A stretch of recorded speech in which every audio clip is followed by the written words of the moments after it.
Hey, what's up, guys? It's Too Many Tendies here, the Brazilian billionaire who lost it all betting on basketball.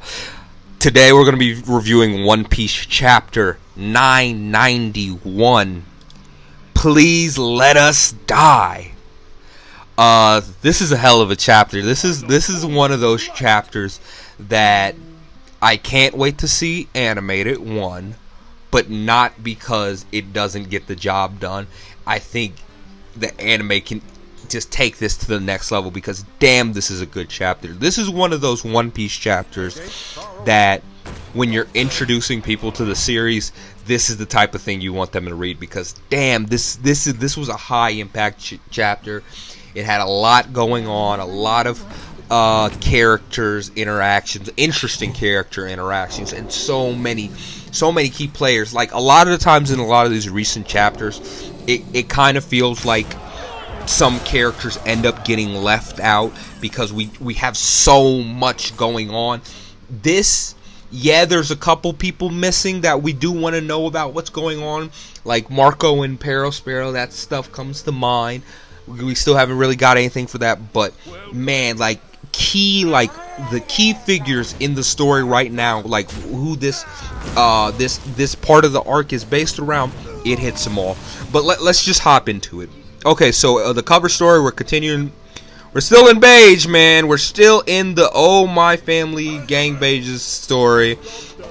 This time, I think we might be done. And I know we say that all the time, but Pound, he's reunited with Chiffon and Lola. They're hugging. They're happy. They accepted him as father. Beige is there, happy. His son, he's there, happy. Family reunited. All right, let's get into what we're here for. So the chapter starts with basically right from where 990 left behind, and we're looking at X-Drake. We're hearing a little bit of a inner monologue, but we're also seeing the general reaction from the Beast Pirates of X-Drake's pretty clear betrayal of the Beast Pirates, hopping down ready to fight Luffy after he took down the numbers. A couple of the Beast Pirates are asking, "Hey Drake, why did this happen?" We know why it happened from the events of last chapter. Then we get back to X Drake, and he's thinking about this interaction with Kobe that happened sometime in the past. As we've said before, we know their relation. They're both agents of Sword.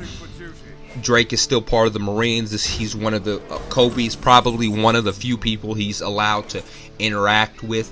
He's probably one of the few people that are aware of this mission. So he's talking to him, and and Kobe nails it. He really nails it of what we like about Luffy as a character, why he is the protagonist of this story. I don't know why I just got hung up there on that word. Why he's the protagonist of the story and why we love Luffy so much. He says this: if he feels like he's your friend, he feels very close to you. And we see this time and time again with Luffy, that he meets new people and he's able to bring them in, and they feel like they've been part of this story for a long time, and their relationship and his chemistry with them is so natural. This is what Mihawk said back in Marineford. This is why Luffy's so dangerous to the world and the world government and the Yonko. And just the order of things, because he can bring people together. But Kobe also says, but if he feels like your enemy, if he's your enemy, he feels out of reach. And that's really eye-opening, because that might just be how people react to Luffy's overbearing presence, where it's just like, wow, this guy, he's not stronger than me, but something tells me he's gonna win. Then we get back to what's going on in the story, and we get back to what's going on in the story, and we're seeing X Drake. He's fighting alongside, or he's trying to fight alongside Luffy. Luffy is actually aware of who X Drake is, and he's aware of that he's one of Kaido's men, apparently. And he's asking him, "Hey, do you want to take down Kaido?" And X Drake he says pretty much, "I can't say that for sure, but I can't say our goals align."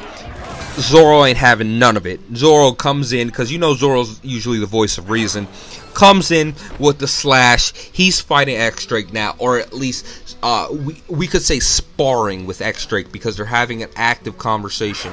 We get more Straw Hat opinions on things. You know, everyone else is pretty much the thinking side of the crew. Luffy's straight action, man. Luffy's just like, this is what we're doing. We got Frankie's stance on it, just like, yo, you can't trust this guy. And Jinbei is all like, Jinbei, you can't trust X-Drake. He's part of the Beast Pirates. He has no honor. Jinbei is usually a good judge of character. He's how we get a lot of exposition, lore dumping comes through Jinbei. So he's aware of X-Drake, and he knows his stance and stuff. He doesn't trust. I think when he says he has no honor, I think that's referencing to the mainstream story of X-Drake, of him being a former admiral or vice admiral that left the Marines. As we know, he didn't really do that, but he says he has no honor, so they don't want anything to do with it. Luffy has a pretty funny response to that. He's just like, it's fine. He's an ally. He seems like he's good. We get back, so Luffy's accepting him. It doesn't seem like anybody else is still. They're still just like, Luffy, you're an idiot. And for all intents and purposes, Luffy is an idiot for just openly just saying, X-Drake's fine. We get to see a bit more of Page 1 and her name is slipping me right now. Page 1 and his sister, and it sucks that her name's slipping me, because I really do like this character. They've been getting a lot of good attention in the this arc so far. They're like, hey, there goes Luffy. And remember, we saw them fight earlier in the story, in this arc. So they see him. They want to get in on some action on him. Sanji of all people notices Page 1, because remember, he's the first one to get any action in on one of the Tobiropo. He fought Page 1 way earlier in the arc, and he recognized him. And of course, Sanji being Sanji notices his sister that I'm mad her name is slipping me. He noticed her, and he just stops in his tracks. Wow, she's beautiful, because you know Sanji.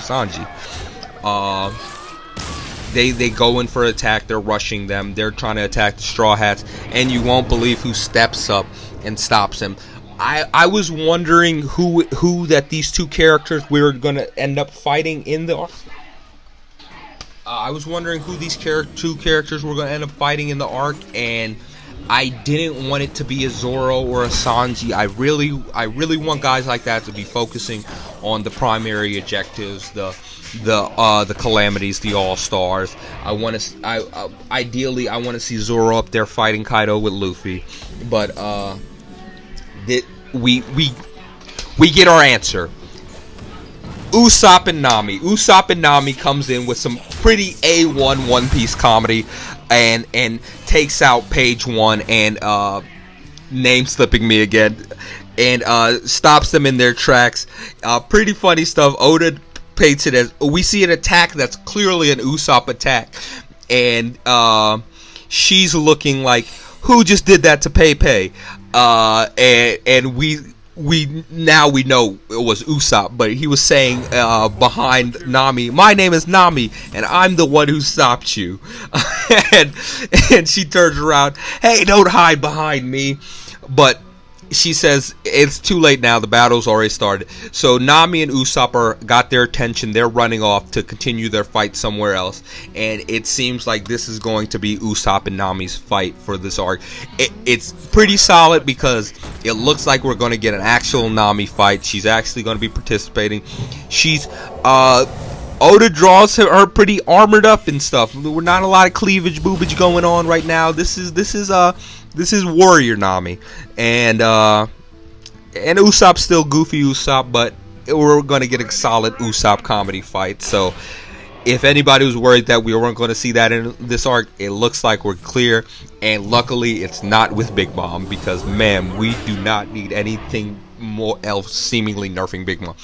But we get back to Sanji and Luffy, and out of freaking nowhere, out of nowhere. We thought he was dead, or Eustace Kid should have, done a better job of taking care of him. Scratchman Apu! Sorry, every time I read Apu panel, that's all I hear is just like some 80s rock star. Scratchman Apu! He shows up. He comes in with the blast. Luffy's already caught on to. He says, "Hey Sanji, cover your ears, because basically once you cover your ears, you pretty much nerf his whole ability." He covers his blah blah blah blah. They cover their ears. They're able to get away. He's saying, "How are you gonna fight me with your ears closed?" They're running. They don't care about you, man. But we get more attention on the numbers, who were all pretty much taken out last chapter by Drake, Zoro, and Luffy. We've seen a good amount of numbers just taken out, and Apu's just like, what in the hell is going on? Like, you guys really just were all taken out like that? Like, you've been destroying towns left and right. You guys look like straight up chumps. We get a bounty panel. We get a full-fledged panel for Apu, where 100 Beast Informant, that's his official title. He's an informant for the 100 Beast Pirates. Captain of the Air Pirates, Scratchman Apu. Bounty 350 million. I believe back in Sabaody, that's the last time we got his bounty, and I think it was like 100 million. So it's definitely took a jump up being with the Beast Pirates in over 2 years, which is expected. 350 million does sound reasonable for him. Wouldn't expect any much higher, wouldn't expect that much lower. So yeah, that's Apu's stance. He's chasing after Sanji and Luffy, and we get another number, a big one that has a lot more detail than the other ones. He's holding one up, and he's saying, "Want to see what happens when an ancient giant goes on a rampage? I'll show you." It seems like Frankie and Jinbei are going to deal with this guy, because he starts chasing them in a different direction. Or what's seemingly a different direction. He's chasing them off. Frankie's in his General Frankie, and it seems as if this giant is attracted, like, romantically to the General Frankie, because Oda draws a heart over him when he starts chasing him, and Jinbei's just like, I want to get out of here. So they're running off. It looks like this is going to be their fight for the time being. We get back to Drake and Zoro still sparring, still arguing, blah, blah, blah, blah, blah, blah. Zoro's just like, yeah, I'm not going to accept you. Drake's just like, you should, because I'm a decent guy, or whatever. Apu's chasing them. Drake turns around, and Zoro, they do kind of a team-up attack. Drake swings his axe. I forget that he fights with an axe. And Zoro swings his sword. They take out Apu, and Drake says, "Hey, I've hated this guy for a long time. I'm going to stand back and fight him." And Zoro finally accepts him, and he's just like, "Okay, cool. It seems like we're working together." Freaking Queen shows up out of nowhere, which is like not too surprising, because the Drake didn't do anything to Queen. He kind of just ran away.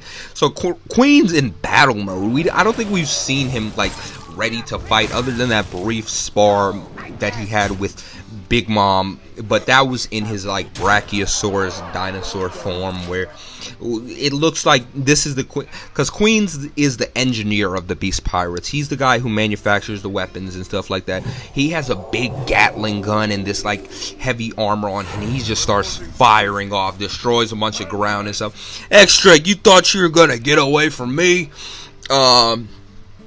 So but one important thing, other than the fact that a calamity just showed up, he says, you thought you could get away from me, you traitor? Or should I say spy?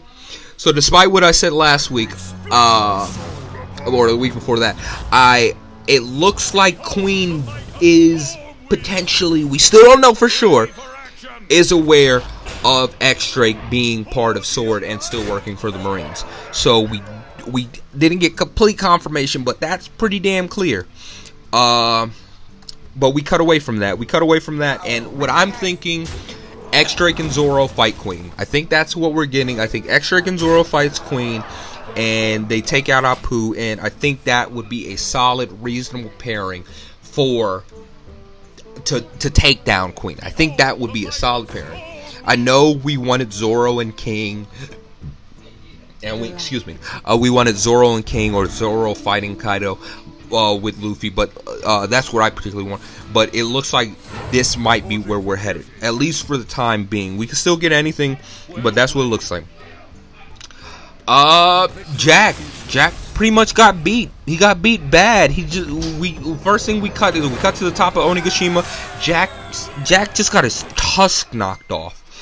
And we finally get to see Nekomamushi and Inagarashi's Sulong forms, and Oda definitely took his time with the drawings, and they look good. They look really damn good, and I'm glad that he waited so long to show them. They look powerful. They basically pretty much take down Jack, and Kaido is not having any of it. He's pissed off. He gets involved, and he's just like, Kamehameha, blast them. And well, he blasts them, and he's saying, I'm not going to just let you sit here and kill one of my all-stars, one of my calamities, one of my boys. This guy was handpicked by me. I'm not going to just let you kill him. So he gets involved, lets Jack roll off to the side, and he's just like, alright, now I'm getting serious. Let's see how many blasts you can dodge. I'm taking you guys out. So for the most part, it looks like the Scabbers they're all beaten up and stuff, but they said they took out a lot of people. They took out a lot of beast pirates, especially with the Sulong minks. The Scabbers are standing tall. They all look a little bit beat up and stuff. And they're going head to head with Kaido. Last thing we see is Kanemon hop up, and he's swinging his sword, and Kaido's sending out a blast. From what I can tell, from what I'm guessing, out of anybody to go, it might be Kanemon. I think that'll have the most emotional impact. We like him. He's a good guy.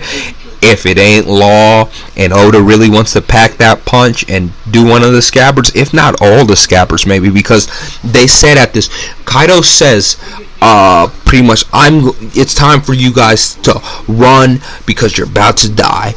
And they're just like, if we're gonna die, we're gonna stand tall as Odin's samurai.